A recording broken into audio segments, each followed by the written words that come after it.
서울 강남 성재병원 VIP 병실에서 시작된 이야기가 많은 이들의 가슴을 울리고 있습니다. 대성그룹 강대성 회장이 쓰러진 지 일주일째였습니다. 늦가을의 차가운 비가 병실 창을 두드리는 가운데 72년을 살아오며 단 하루도 쉬지 않았던 워커홀릭 회장은 이제서야 처음으로 강제로 쉬게 되었습니다. 주치의 김민석 교수는 진료 차트를 내려놓으며 간곡히 말을 이었습니다. 회장님, 이대로는 정말 위험합니다. 심장 상태가 매우 좋지 않으시고 스트레스 수치도 심각한 수준입니다. 자연 속에서 최소 6개월은 요양하셔야만 합니다. 강대성은 창밖으로 시선을 돌렸습니다. 72년을 살아오며 처음 보는 오전 9시의 서울 풍경이 낯설기만 했습니다. 큰아들 강민우가 아버지의 손을 잡으며 말했습니다. 아버님, 이제는 정말 쉬셔야 합니다. 그룹 일은 저희가 알아서 하겠습니다. 제발 건강부터 챙기세요. 병실의 깊은 침묵이 감돌았습니다. 강대성의 굳은 표정이 조금씩 흔들리기 시작했습니다. 문득 45년 전의 기억이 스쳐 지나갔습니다. 대학생이었던 시절, 봉사활동으로 처음 가봤던 지리산에서의 여름, 젊은 시절의 순수했던 꿈들, 그리고 그곳에서 만났던 그녀의 모습이 선명하게 떠올랐습니다. 지리산으로 가보고 싶습니다. 강대성의 뜻밖의 말에 병실의 모든 사람들이 놀란 듯 그를 바라보았습니다. 거기서 요양을 하면 좋을 것 같습니다. 강민우는 의아한 표정을 지었습니다. 지리산이요? 하와이나 스위스 같은 곳이 더 좋지 않을까요? 강대성은 고개를 저었습니다.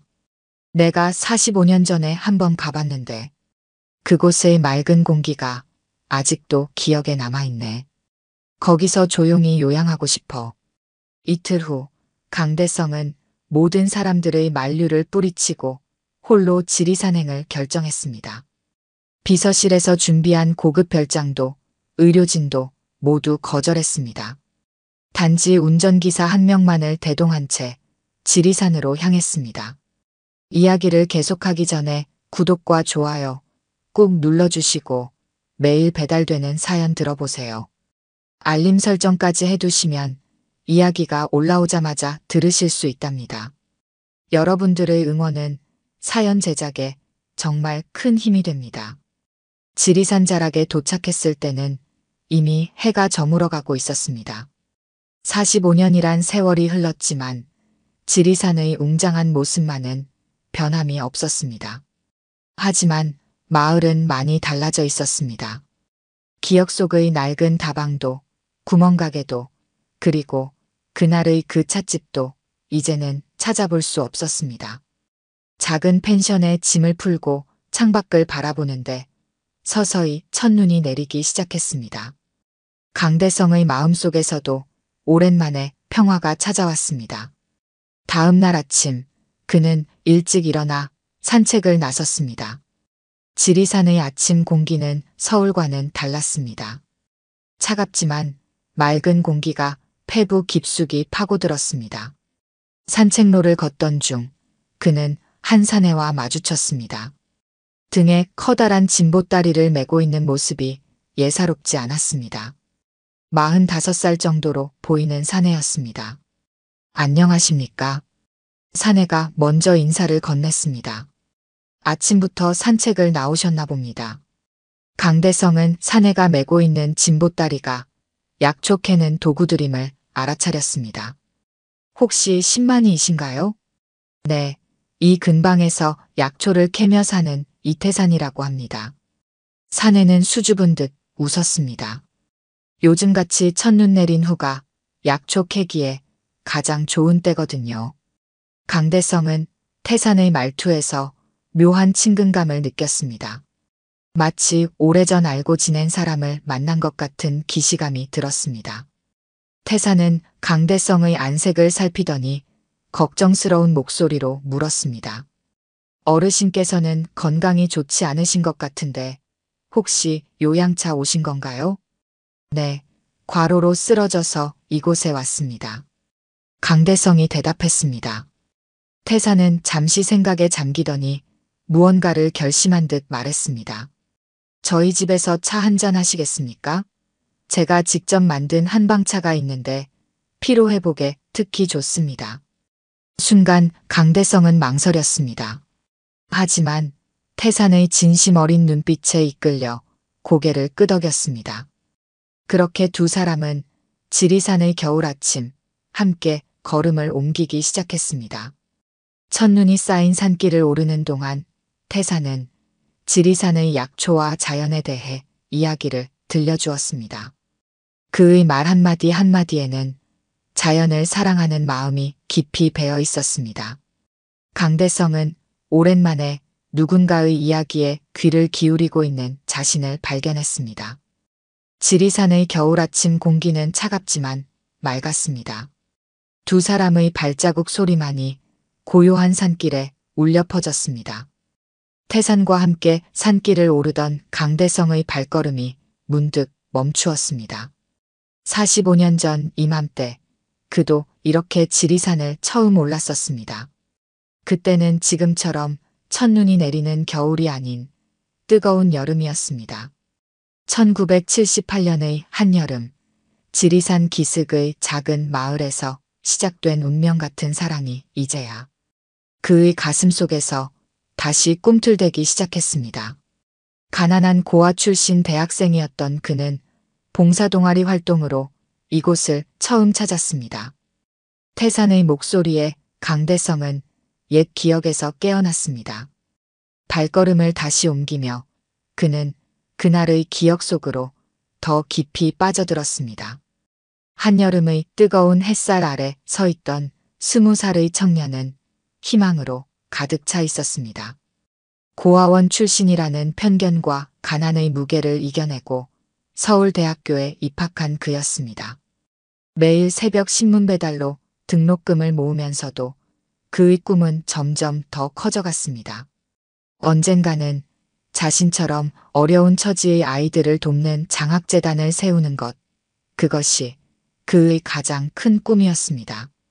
마을 초등학교에서 아이들을 가르치는 일은 생각보다 쉽지 않았지만 그는 자신의 어린 시절을 떠올리며 정성을 다했습니다. 수업이 끝난 후면 늘 들리던 곳이 있었습니다.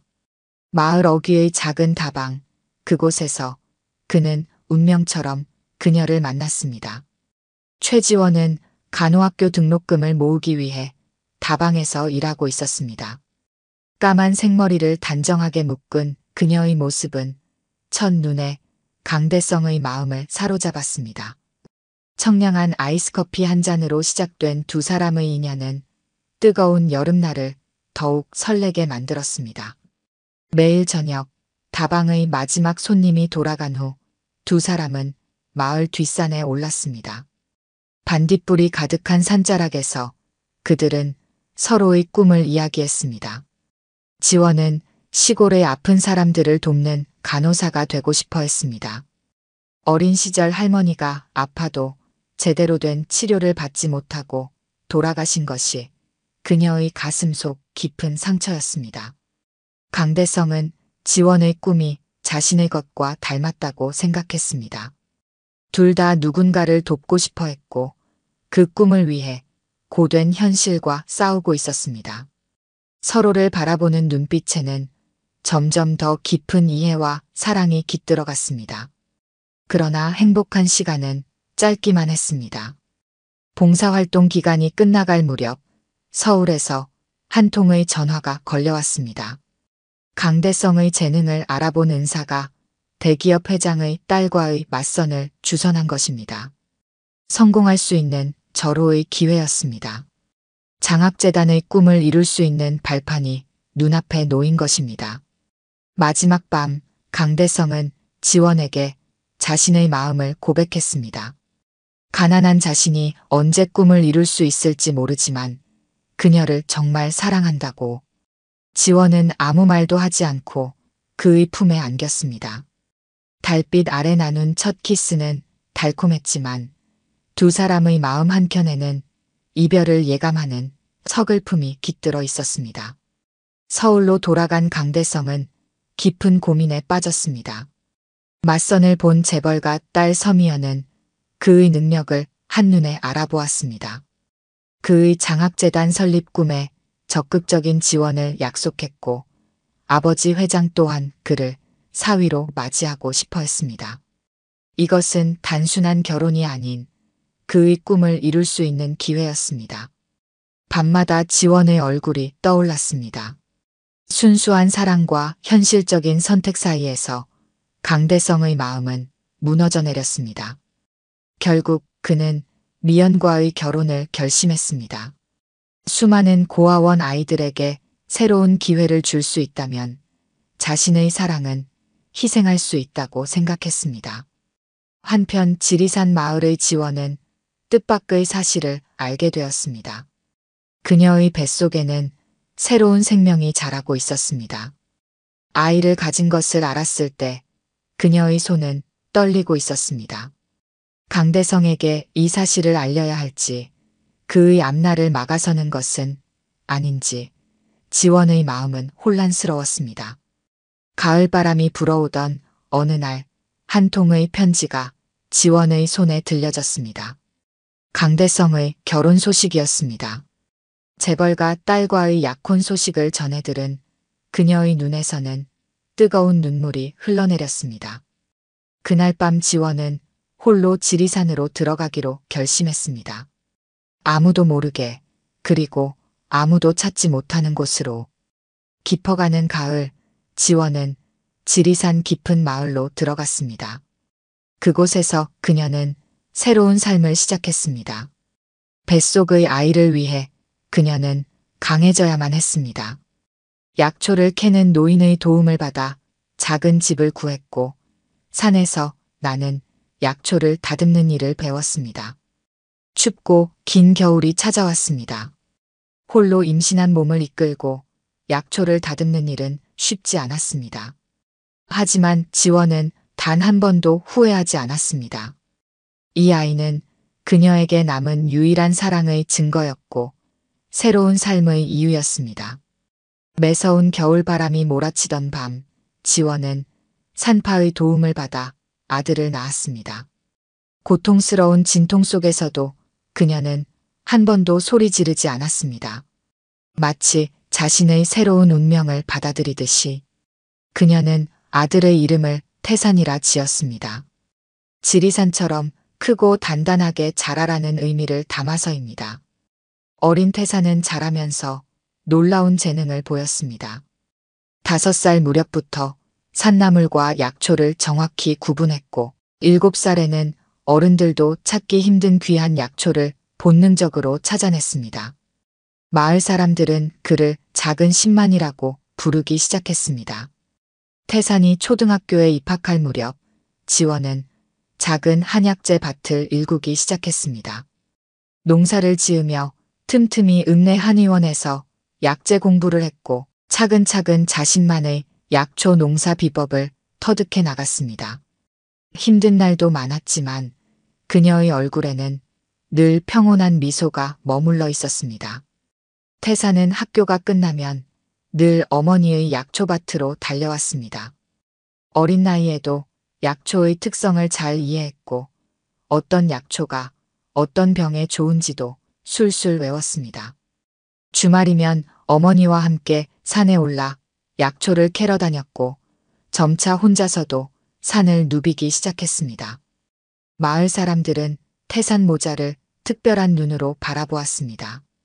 처음에는 아버지 없는 아이를 키우는 젊은 여인을 수군거렸지만 시간이 흐르면서 그들의 시선은 존경으로 바뀌어 갔습니다. 지원의 약초 지식은 마을 사람들의 건강을 지키는 보물이 되었고 태산은 마을의 자랑이 되어 갔습니다. 세월이 흘러 태산은 20살이 되었습니다. 이제는 마을에서 가장 실력 있는 신만이로 이름을 날렸고 멀리서도 그를 찾아오는 사람들이 있었습니다. 그해 겨울 태산은 어머니에게 말했습니다. 어머니, 이제는 제가 어머니를 편하게 해드리고 싶습니다. 그 말을 들은 지원의 눈에서는 뜨거운 눈물이 흘러내렸습니다. 강대성을 떠나보낸 그날의 선택이 옳았음을 그녀는 다시 한번 확신했습니다. 비록 홀로였지만 지원은 자신의 삶이 결코 불행하지 않았다고 생각했습니다. 태산이라는 선물이 있었기에 그녀의 인생은 충분히 값진 것이었습니다. 이제 그 시절의 기억들이 강대성의 발걸음과 함께 하나둘 되살아나고 있었습니다. 태산과 함께 걷는 지리산의 겨울 산길에서 45년 전의 여름이 그의 마음을 다시 한번 뜨겁게 달구고 있었습니다. 지리산에서의 첫 주가 지나갔습니다. 강대성은 매일 아침 태산을 찾아 산을 오르고 있었습니다. 의사가 권한 운동이라고는 하지만 그의 발걸음에는 다른 이유가 있었습니다. 젊은 신만이 태산과 이야기를 나누는 시간이 이상하게 마음을 편하게 했기 때문입니다. 펜션으로 돌아와 창밖을 바라보는 강대성의 머릿속에는 온통 태산 생각뿐이었습니다. 그의 순수한 미소는 45년 전 이 지리산에서 만났던 누군가를 떠올리게 했습니다. 밤이 깊어가도 잠은 오지 않았습니다. 태산의 집에는 약초 냄새가 가득했습니다. 벽에 걸린 약초들 사이로 바람이 불어올 때면 은은한 향이 퍼졌습니다. 어머니께서 가꾸시는 약초밭이 있습니다. 요즘은 몸이 많이 편찮으셔서 거의 방에만 계시지만 원래는 이 근방에서 제일 실력 있는 약초 농사꾼이세요. 강대성은 자주 방문하면서도 태산의 어머니를 한 번도 보지 못했습니다. 늘 몸이 좋지 않다는 말만 들었습니다. 어머니가 몸이 약해지신 건 언제부터입니까?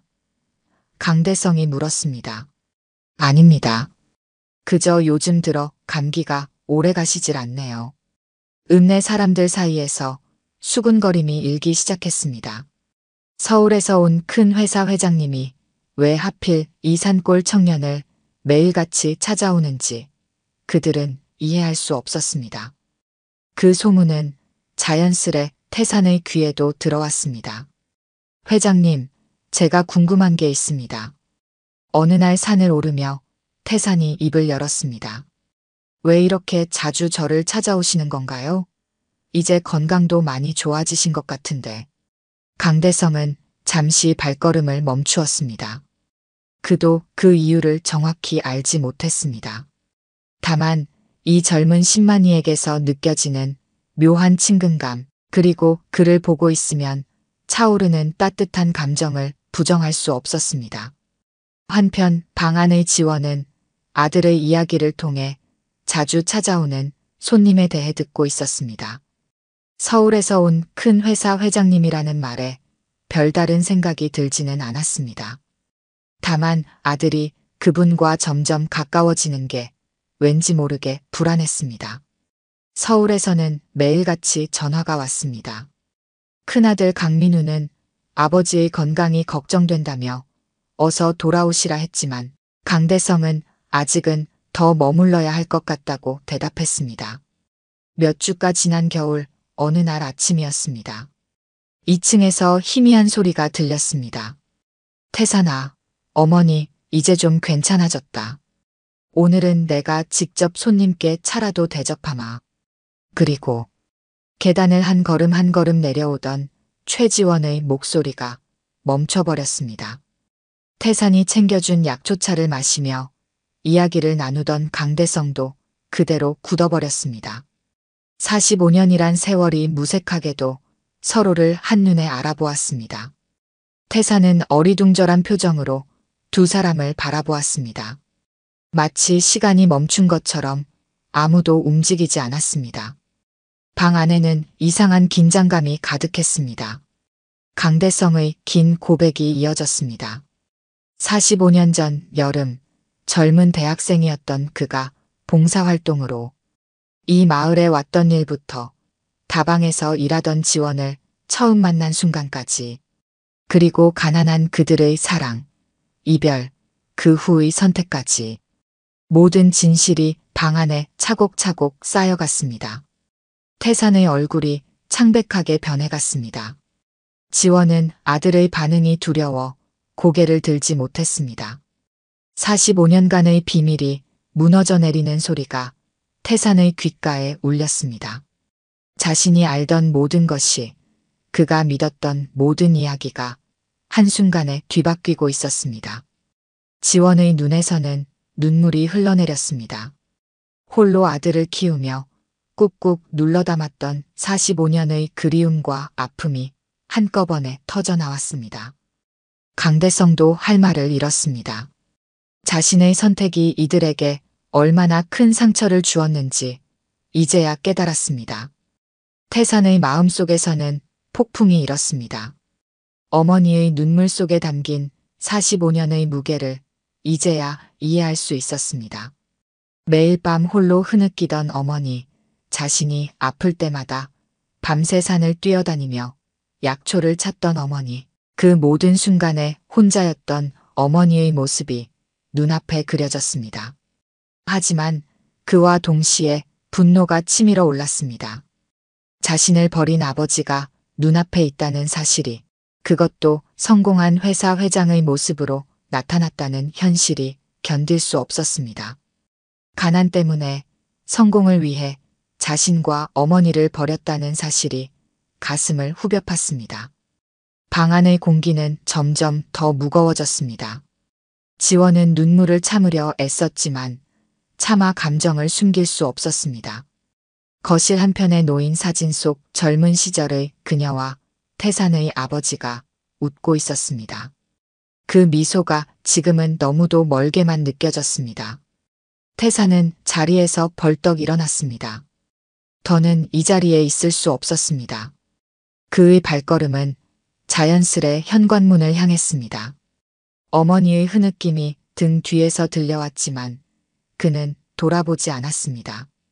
창밖에는 어둠이 내려앉고 있었고 공기는 싸늘하게 식어가고 있었습니다.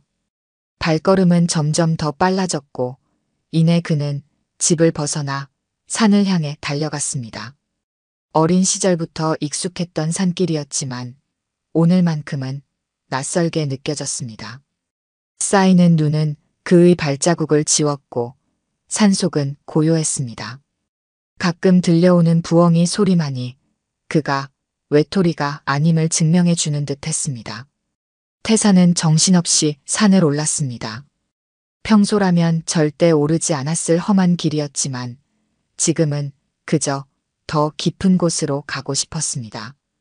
나뭇가지들이 그의 옷을 붙잡는 듯했고 바위는 미끄러워 발을 헛디딜 위험이 있었습니다. 하지만 태산은 멈추지 않았습니다. 마치 현실로부터 도망치려는 듯 숨이 턱까지 차오를 때까지 걸음을 재촉했습니다.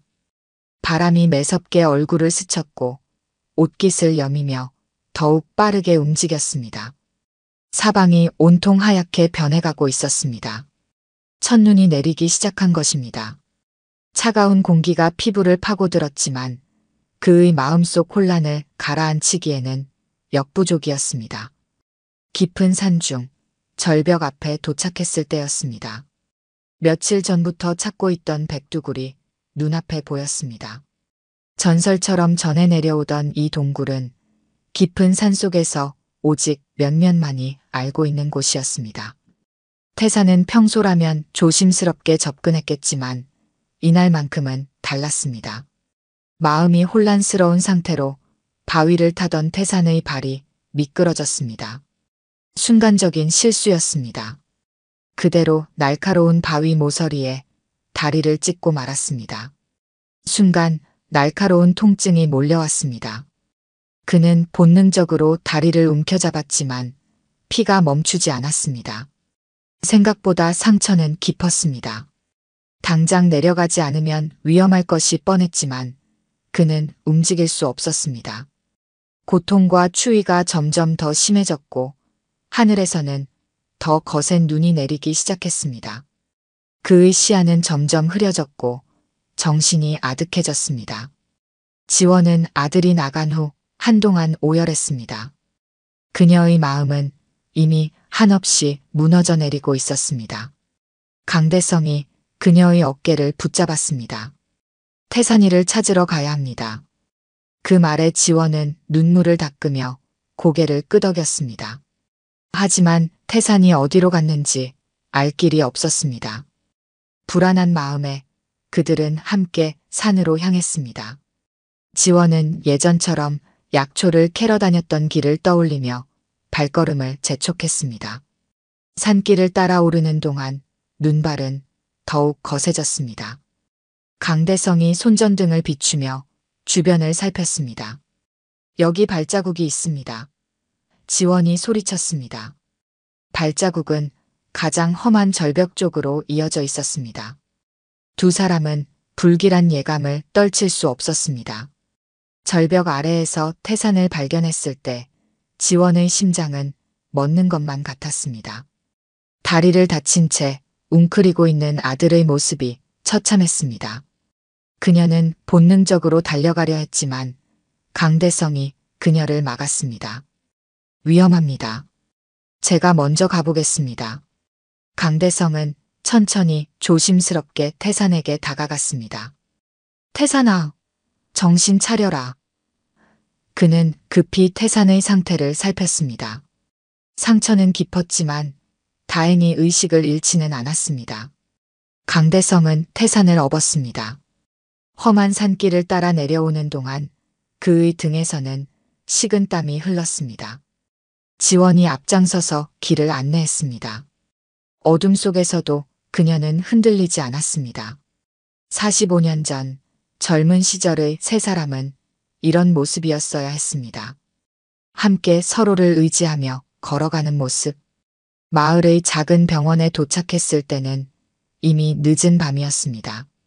다행히 태산의 상처는 생각보다 깊지 않았습니다. 의사는 며칠간의 안정이 필요하다고 했습니다. 병실에는 무거운 침묵이 감돌았습니다. 태산이 먼저 입을 열었습니다. 어머니, 죄송합니다.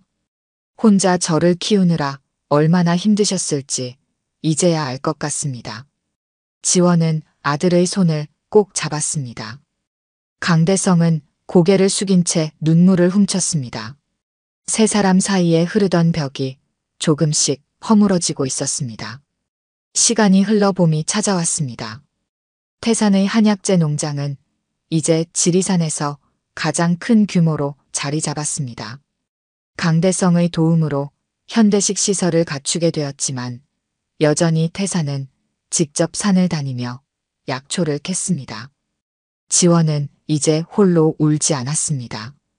봄날의 약초밭에서 그녀의 얼굴에는 따뜻한 미소가 피어났습니다. 강대성은 서울의 회사 일을 동생에게 맡기고 지리산으로 완전히 내려왔습니다. 45년 전 그가 꿈꾸었던 장학재단도 마침내 문을 열었습니다. 지리산 자락의 가난한 학생들이 그곳에서 새로운 희망을 키워가고 있었습니다. 태산의 약초밭 한켠에는 작은 정원이 있습니다. 그곳에는 세 사람의 이야기가 담긴 작은 나무가 자라고 있습니다. 45년의 세월을 뛰어넘어 다시 시작된 가족의 이야기. 이제는 더 이상 혼자가 아닌 세 사람의 새로운 봄이 시작되고 있었습니다. 오늘 들려드린 이야기가 여러분의 마음에 작은 울림이 되었기를 바랍니다. 아까 깜빡하신 분들이 계셨다면 좋아요와 구독 부탁드려요. 다음 사연을 들려드리는데 큰 힘이 된답니다. 그리고 여러분의 이야기도 댓글로 들려주세요. 다음 이야기 때 또 뵙겠습니다.